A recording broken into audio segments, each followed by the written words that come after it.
નમસ્કાર દોસ્તો, world in બોક્સના current અફેર્સના લેક્ચરમાં ફરી આપનું હાર્દિક સ્વાગત છે. ગુજરાતમાં વાયુ વાવાઝોડાની આફત ટળી. આખરે વાયુ કે જે ગુજરાતમાંથી પસાર થવાનું હતું તેણે તેની દિશા બદલી અને ઓમાન તરફ ફંટાયું. તો આપણા માટે ખૂબ રાહતના સમાચાર છે. સરકારની કામગીરીને પણ આપણે દાદ દેવી જોઈએ કે આ વાયુ વાવાઝોડા સામે તેમણે લડત આપવા માટે થઈને, લોકોને બચાવવા માટે થઈને ઘણી સારી કામગીરીઓ કરી. તો આપણે જોઈએ કે વાયુ વાવાઝોડાના કેવી ઘાતક અસરો થઈ શકે એમ હતું.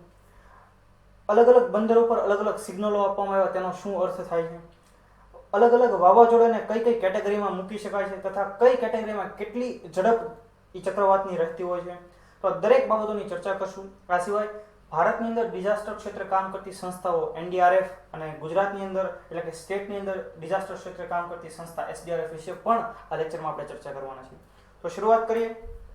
તો સૌપ્રથમ ગુજરાતના દક્ષિણ પૂર્વ દિશામાં 840 કિલોમીટર દૂર ઊભા થયેલા ડિપ્રેશનને કારણે વાવાઝોડાનું નિર્માણ થયું હતું. હવે કોઈ પણ ચક્રવાતનું નિર્માણ કેવી રીતે થતું હોય છે? તો કે દરિયાની સપાટી પર રહેલો પાણી સૂર્યની ગરમીને કારણે તપે, એટલે અહીંથી તે વરાળ સ્વરૂપે ઉપર જશે ને ત્યાં એના વાદળો બંધાશે. હવે ગરમ હવા હળવી હોવાથી ઉપર જાય એટલે તે સ્થાન પૂર્તિ માટે ઠંડી હવા ત્યાં આવશે. જ્યારે આ સ્પીડની અંદર, આ કામગીરીની અંદર વધારો થશે એટલે ઠંડી હવાનું કંઈ ચક્ર રચાશે, જેને એક બિંદુ હશે અને તે ગતિમાં ખૂબ વધારો થતા ચક્રવાતનું એટલે કે સાયક્લોનનું નિર્માણ થશે. તો આ જ રીતે આ વાયુનું પણ, આ સાયક્લોનનું, આ વાવાઝોડાનું પણ નિર્માણ થયું છે કે જે 840 કિલોમીટર દૂર દક્ષિણ પૂર્વમાંથી એટલે કે હિન્દ મહાસાગરમાંથી તેનું નિર્માણ થયું હતું. તો આપણે જોઈએ કે આ સાયક્લોનની અસર પામનારા વિસ્તારો કયા કયા, જિલ્લાઓ કયા કયા હતા. તો કે દ્વારકા, પોરબંદર, ગીર સોમનાથ, કચ્છ, વેરાવળ, જામનગર, બોટાદ, ભાવનગર, અમરેલી અને મોરબી. આ તમામ જિલ્લાની અંદર સરકારે એનડીઆરએફ, આર્મીની વગેરે ટીમો ગોઠવી હતી. આ ઉપરાંત શાળાકીય શૈક્ષણિક કાર્યો તથા અન્ય શૈક્ષણિક કાર્યો પણ બંધ રાખવામાં આવ્યા હતા. સરકારી કે અન્ય કોઈ પણ કોલેજની અંદર જ્યારે પરીક્ષાઓ હતી તે પણ રદ કરવામાં આવી હતી અને રૂપાણી સરકારે તમામ અધિકારીઓની પણ રજાઓ કેન્સલ કરી દીધી હતી. આ સિવાય સરકાર દ્વારા કયા કયા કામો કરવામાં આવ્યા આ વાયુ વાવાઝોડાને ધ્યાનમાં રાખીને? તો કે એનડીઆરએફ અને એસડીઆરએફની 46 જેટલી ટીમો બોલાવવામાં આવી. ત્યારબાદ તેમાં પણ થોડો વધારો થયેલો. ભટિંડા, અજમેર અને પુનાથી વધારે ટીમો બોલાવી કે જેથી કરીને વધુ ખરાબ પરિસ્થિતિ જો કદાચ થાય તો તેમાં ઝડપથી પહોંચી શકાય. 4 આર્મીની ટીમોને પણ રાખવામાં આવી. આ સાથે 9 જેટલા હેલિકોપ્ટર પણ સ્ટેન્ડ બાય રાખવામાં આવેલા હતા. મરીન સિક્યોરિટી ફોર્સના જવાનો હતા. રાજ્યના પુરવઠા વિભાગ દ્વારા 5 લાખ ફૂડ પેકેટ તૈયાર કરવા પણ સૂચના આપવામાં આવી હતી કે જેથી કરીને શેલ્ટર હોમ જે બનાવવામાં આવેલા હોય, રાહત છાવણીઓ જે બનાવવામાં આવેલી હોય, ત્યાં રહેલા લોકોને આપણે ફૂડ પહોંચાડી શકીએ, અન્ન પહોંચાડી શકીએ. તમામ અસર પામનારા જિલ્લામાં કંટ્રોલ રૂમ શરૂ કરવામાં આવ્યા અને ગુજરાતના મુખ્ય સચિવ જયંત સિંહ કે જેને તાજેતરમાં જ 6 મહિનાનું એક્સટેન્શન આપવામાં આવેલું છે, તેમણે અસરગ્રસ્ત જિલ્લાના કલેક્ટરો સાથે વિડીયો કોન્ફરન્સ કરી અને દરેક કલેક્ટરોને સૂચના આપી કે આ દરેક બાબતો ઉપર તમારા જિલ્લાની અંદર તમે બરાબર ધ્યાન આપો તથા કોઈ પણ પરિસ્થિતિની અંદર ગાંધીનગર સાથે એટલે કે ગુજરાત સરકાર સાથે કનેક્ટેડ રહો. દરિયાકાંઠાના 2.90 લાખ અથવા તો તેનાથી પણ વધારે લોકોનું સ્થળાંતર કરવામાં આવ્યું હતું કે જે દરિયાકાંઠાના ગામડાઓ છે. તો આ સરકાર દ્વારા લેવાયેલા પગલાઓ હતા. કદાચ આ પગલાઓમાંથી સવાલ નથી પૂછાઈ શકતા, પરંતુ પ્રશ્ન ક્યાંથી પૂછાઈ શકતો હોય છે? તો કે એનડીઆરએફ વિશે, કેમ કે અત્યારે ચર્ચામાં રહેલી છે. તો એનડીઆરએફ નું પૂરું નામ છે નેશનલ ડિઝાસ્ટર રિસ્પોન્સ ફોર્સ, કે જે ભારતનું ચુનિંદા આપદા શમન લડત દળ છે, જેની સ્થાપના ડિઝાસ્ટર મેનેજમેન્ટ એક્ટ 2005 અન્વયે 2005 અંતર્ગત 2006માં કરવામાં આવી હતી અને તેનું વડુ મથક, મુખ્ય કાર્યાલય નવી દિલ્હી ખાતે આવેલું છે. સૌથી મહત્વનો અને અગત્યનો પ્રશ્ન કે એનડીઆરએફ કયા મંત્રાલય હેઠળ કામ કરે છે? તો કે કેન્દ્રીય ગૃહ મંત્રાલય. અને વર્તમાનમાં ભારતના કેન્દ્રીય ગૃહમંત્રી કોણ છે? તો કે એ પદ શોભાવી રહ્યા છે અમિત શાહ. વર્તમાનમાં એનડીઆરએફ ની 12 જેટલી બટાલિયનો કાર્યરત છે. આ ઉપરાંત આપદા પ્રબંધન માટેની નીતિઓ, યોજનાઓ અને માર્ગદર્શિકાઓ ઘડવાનું કામ નેશનલ ડિઝાસ્ટર મેનેજમેન્ટ ઓથોરિટી દ્વારા કરવામાં આવે છે. ત્યારબાદ આપણે એસડીઆરએફ વિશે માહિતી મેળવી એટલે કે સ્ટેટ ડિઝાસ્ટર રિસ્પોન્સ ફોર્સ. તો ગુજરાતની અંદર સ્ટેટ ડિઝાસ્ટર રિસ્પોન્સ ફોર્સની સ્થાપના Gujarat state disaster management act 2003 મુજબ કરવામાં આવી હતી. હવે એક તારીખ આપણને હંમેશા યાદ રહી ગઈ છે, 26 જાન્યુઆરી 2001, ત્યારે ગુજરાતના કચ્છમાં ભૂકંપ આવેલો.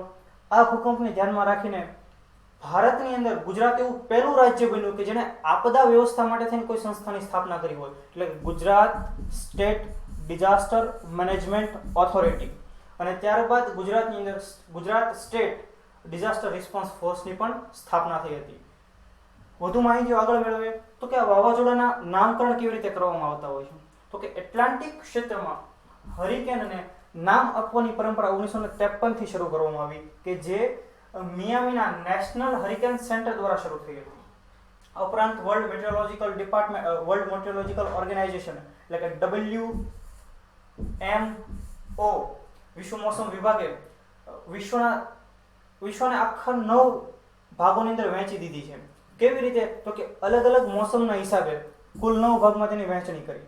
તો હિન્દ મહાસાગરના જે દેશો છે તેની અંદર કુલ 8 દેશોનો સમાવેશ થાય છે કે જેઓ વર્લ્ડ મેટ્રોલોજિકલ ડિપાર્ટમેન્ટને અલગ અલગ નામો આપેલા છે. તો 8 દેશો છે: બાંગ્લાદેશ, ભારત, માલદીવ, મ્યાનમાર, ઓમાન, પાકિસ્તાન, શ્રીલંકા અને થાઈલેન્ડ. આ 8 દેશોએ 8 નામ એટલે કુલ 64 નામો વિશ્વ મોસમ વિભાગને આપ્યા છે. એટલે જ્યારે આ હિન્દ મહાસાગર ઉત્તરી હિન્દ મહાસાગરના ક્ષેત્રમાં જ્યારે કોઈ સાયક્લોન આવતા હોય છે, કોઈ ચક્રવાત આવતા હોય છે, ત્યારે આ 64 નામમાંથી નામ પસંદ કરવામાં આવે છે. આ ઉપરાંત આ જે નામો છે તેને આલ્ફાબેટિકલી ગોઠવવામાં આવે છે દેશ મુજબ. એટલે કે બાંગ્લાદેશ પહેલા નંબર ઉપર, પછી ઇન્ડિયા, ત્યારબાદ માલદીવ્સ, મ્યાનમાર, ઓમાન, પાકિસ્તાન, શ્રીલંકા અને થાઈલેન્ડ.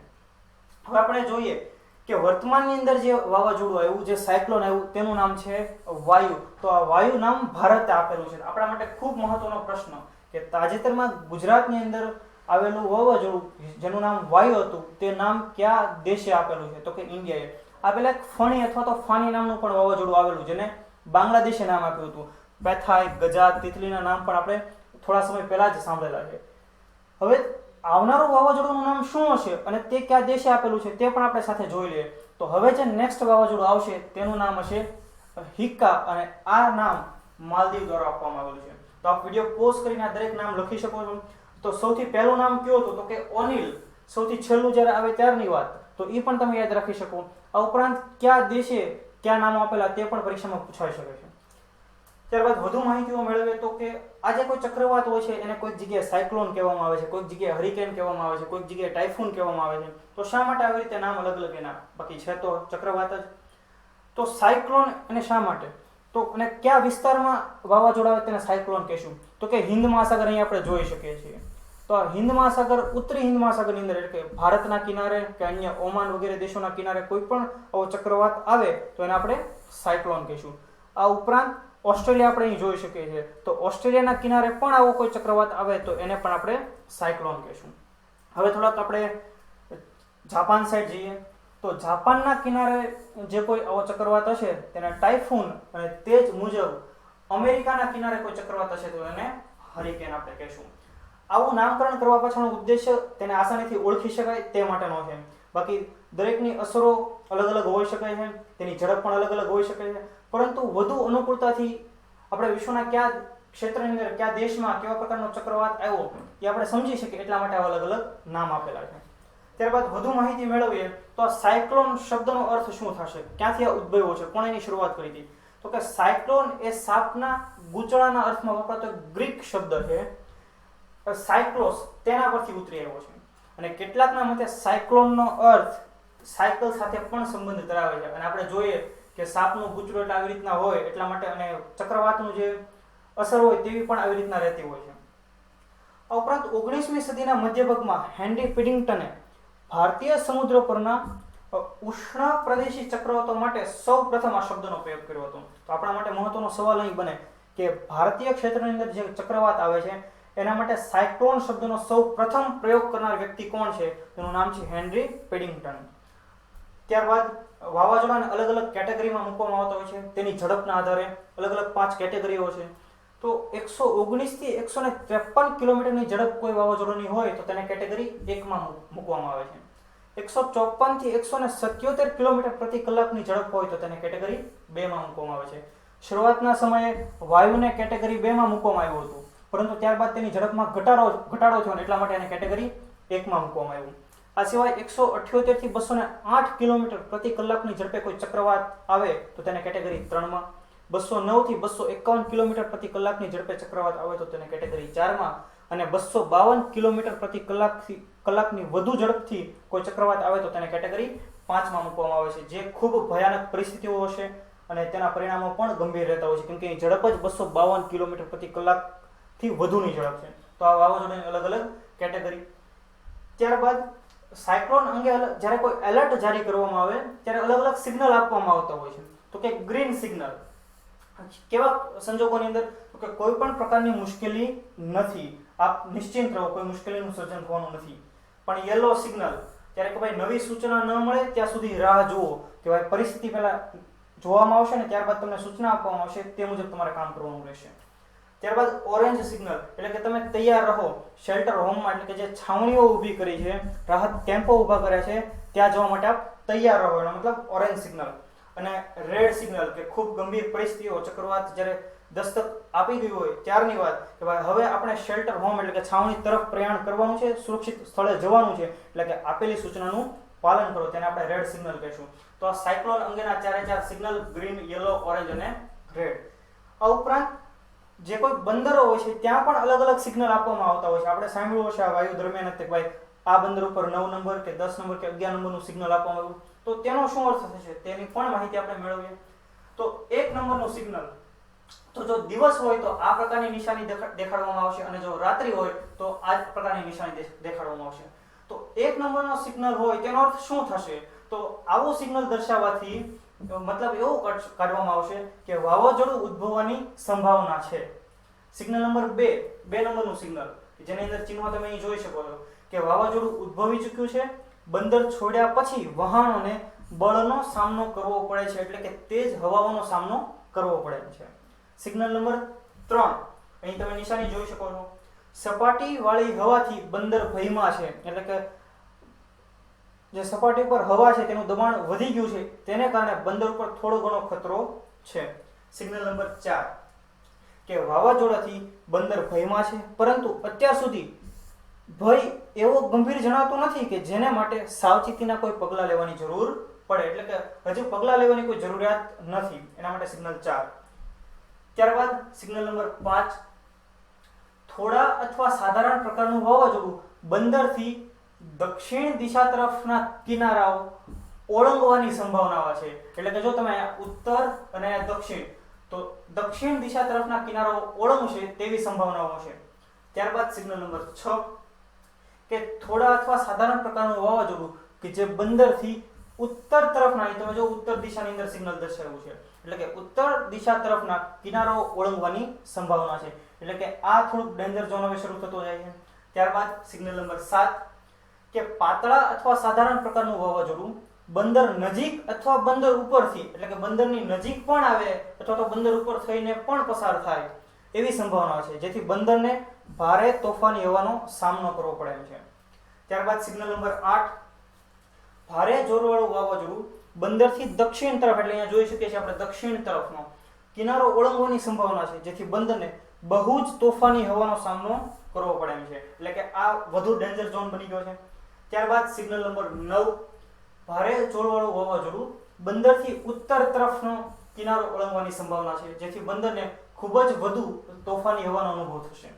ત્યારબાદ સિગ્નલ 10 કે ભારે જોરવાળું વાવાઝોડું બંદરથી અથવા બંદર ઉપર થઈને પસાર થવાની સંભાવના છે, અને આથી બંદરને ભારે તોફાની હવાનો અનુભવ થશે અને વધુ નુકસાન થવાની પણ સંભાવનાઓ છે. અને ત્યારબાદનું છેલ્લું અને અંતિમ સિગ્નલ કે જે ખૂબ ઘાતકતા સૂચવે છે, એટલે કે હવા ચેતવણીના કેન્દ્ર સાથેનો તાર વ્યવહાર, એટલે કે કમ્યુનિકેશન ખોરવાઈ ગયું છે, એટલે કે જે કેન્દ્ર સાથે આપણે કમ્યુનિકેશન કરીએ છીએ કે જ્યાંથી આપણને આ દરેક ચક્રવાતની માહિતીઓ મળે છે, તેની સાથે કોઈ પણ પ્રકારનું કમ્યુનિકેશન થઈ શકતું નથી. એનો મતલબ કે જ્યારે 11 નંબરનું સિગ્નલ આપવામાં આવે ત્યારે કોઈ પણ ચક્રવાત ખૂબ અતિશય વેગથી પધારી ચૂક્યો છે અને તેની ખૂબ ગંભીર અસરો છે તેવું સાબિત થશે. તો દોસ્તો, આ હતી વાયુ વાવાઝોડા વિશેની માહિતી. આ ઉપરાંત વાવાઝોડાનો કેવી રીતે ઉદ્ભવ થયો તેના વિશેની માહિતી, કયા કયા વિસ્તારની અંદર તેમણે કેવો કેર વર્તાવ્યો તેના વિશે, ગુજરાત સરકાર દ્વારા લેવાયેલા પગલાઓ, વાવાઝોડાના અલગ અલગ કેટેગરીઓ અને અલગ અલગ બંદરે આપવામાં આવતા સિગ્નલો વિશેની માહિતી. તો દોસ્તો, આજનો કરંટના લેક્ચરને આપણે અહીં અટકાવીએ છીએ. જો દોસ્તો આપને વિડીયો પસંદ હોય તો તેને લાઈક કરો, વર્લ્ડ ઇનબોક્સની ચેનલને શેર, વર્લ્ડ ઇનબોક્સની ચેનલને સબસ્ક્રાઇબ કરો અને આવા નવા વિડીયોની નોટિફિકેશન માટે આપ બેલ આઇકન પ્રેસ કરવાનું ચૂકશો નહીં. Thank you very much.